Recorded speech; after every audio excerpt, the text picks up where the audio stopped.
अस्सलाम वालेकुम viewers, this is Humaira Anjum. आज मैं आपको बनाना सिखा रही हूँ स्ट्रॉबेरी जैम। जैसे कि आप सब जानते हैं कि स्ट्रॉबेरीज़ मार्केट में अवेलेबल है, आसानी से मिल जाएंगी 100 रुपीज़ पर केजी। तो ये व्यूअर्स मैंने 1.5 केजी स्ट्रॉबेरीज़ ली हैं। इनमें से कुछ स्ट्रॉबेरीज़ जो हैं वो मैंने अलग से स्लाइसिस में कट करके इनको रख लिया है। ये देखें। और ये है sugar half KG 2 cup and lemon juice 2 tablespoon. अब स्ट्रॉबेरीज़ का पल्प बनाते हैं।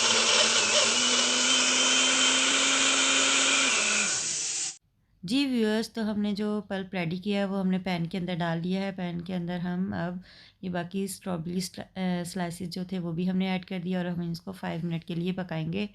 चम्मच हिलाते रहेंगे स्लो फ्लेम पे। ठीक है, ये देखिए इसके ऊपर झाग आना स्टार्ट हो गई है। ये देखिए, ठीक है।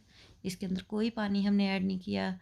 ये अब हम इसके अंदर शुगर ऐड कर देंगे जो हमने हाफ़ केजी ली थी या फिर 2 कप। ये हमने ऐड करने के बाद लेमन जूस ऐड कर दिया 2 टेबलस्पून।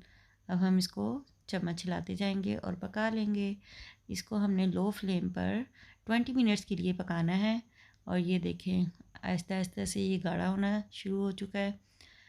बस आपने ये चेक करना है कि इसकी ये झाग भी ख़त्म हो जाएगी और वो पकने के करीब होगा फिर। ये देखिए, अब हम इसकी कंसिस्टेंसी चेक करने लगे हैं। ये तो नहीं ठीक, ये तो रनी है।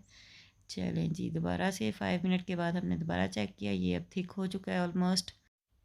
जी व्यूअर्स, हम इसको और थोड़ा सा पका लेंगे ताकि ये और थिक हो जाए। फिर हम इसको ग्लास जार के अंदर डाल लेंगे। ये है ग्लास जार, मैंने इसको अच्छे से वॉश कर लिया और इसके अंदर मैंने जैम सारे का सारा डाल दिया और इसके अंदर मैंने कोई भी केमिकल प्रिजर्वेटिव ऐड नहीं किया। बिल्कुल फ्रेश स्ट्रॉबेरी से मैंने आपके सामने अभी ये जैम बनाया है जो कि बहुत ही मज़े का बना है। आप भी अपने घर में बनाएं और बच्चों को ब्रेड के ऊपर लगा के दें। व्यूअर्स, ये देखें, मैं आपको अभी ये दिखाती हूँ इसकी थिकनेस, बिल्कुल जैम जैसी है। वाओ माशाल्लाह। ये देखें, ये मैंने अब छोटे से बाउल में निकाल लिया और फिर मैं आपको स्लाइस के ऊपर लगा के इसकी दिखाती स्मूथ। ये देखिए कितना स्मूथली ये जैम अप्लाई की हो गया है। 1 बाइट स्लाइस है। अगर आपको हमारी ये वीडियो अच्छी लगे तो लाइक और सब्सक्राइब करना मत भूलिएगा। अल्लाह हाफिज़।